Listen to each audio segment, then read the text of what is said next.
10ஆம் வகுப்பு சமூக அறிவியல் பாடம் book back questions and answers. முதல் உலகப் போரின் இறுதியில் நிலைகுலைந்து போன 3 பெரும் பேரரசுகள் யாவை? முதல் உலகப் போரின் இறுதியில் நிலைகுலைந்து போன 3 பெரும் பேரரசுகள் யாவை?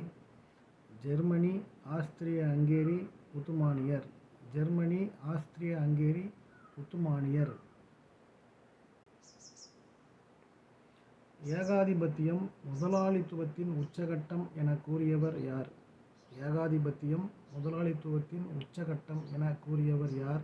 லெனின். ஏகாதிபத்தியம் முதலாளித்துவத்தின் உச்சகட்டம் என கூறியவர் லெனின். பின்லாந்தை தாக்கியதற்காக சர்வதேச சங்கத்திலிருந்து வெளியேற்றப்பட்ட நாடு எது?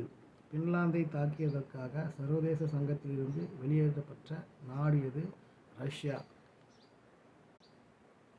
19ஆம் நூற்றாண்டு முடிவடையும் தருவாயில் கிழக்கு ஆசியாவில் உதயமான வலிமை வாய்ந்த நாடு எது? 19ஆம் நூற்றாண்டு முடிவடையும் தருவாயில் கிழக்கு ஆசியாவில் உதயமான வலிமை வாய்ந்த நாடு எது? விடை ஜப்பான். மார்ன் போர் எதற்காக நினைவு கூறப்படுகிறது? மார்ன் போர் எதற்காக நினைவு கூறப்படுகிறது? பதுங்குகுழி போர்முறை. மார்ன் போர் பதுங்குகுழி போர்முறைக்காக நினைவு கூறப்படுகிறது. பன்னாட்டு சங்கத்தின் முதல் பொதுச் செயலர் எந்த நாட்டைச் சேர்ந்தவர்? பன்னாட்டு சங்கத்தின் முதல் பொதுச் செயலர் எந்த நாட்டைச் சேர்ந்தவர்? பிரிட்டன் நாட்டைச் சேர்ந்தவர். கோடிட்ட இடம்.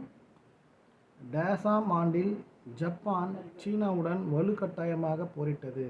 டேசாம் ஆண்டில் ஜப்பான் சீனாவுடன் வலுக்கட்டாயமாக போரிட்டது. எந்த ஆண்டில் ஜப்பான் சீனாவுடன் வலுக்கட்டாயமாக போரிட்டது என்பது கேள்வி. அதற்கான விடை 1894. 1894ஆம் ஆண்டு ஜப்பான் சீனாவுடன் வலுக்கட்டாயமாக போரிட்டது. 1913ஆம் ஆண்டு மே மாதம் கையெழுத்திடப்பட்ட டேஸ் உடன்படிக்கையின்படி அல்பேனியா என்னும் புதிய நாடு உருவாக்கப்பட்டது.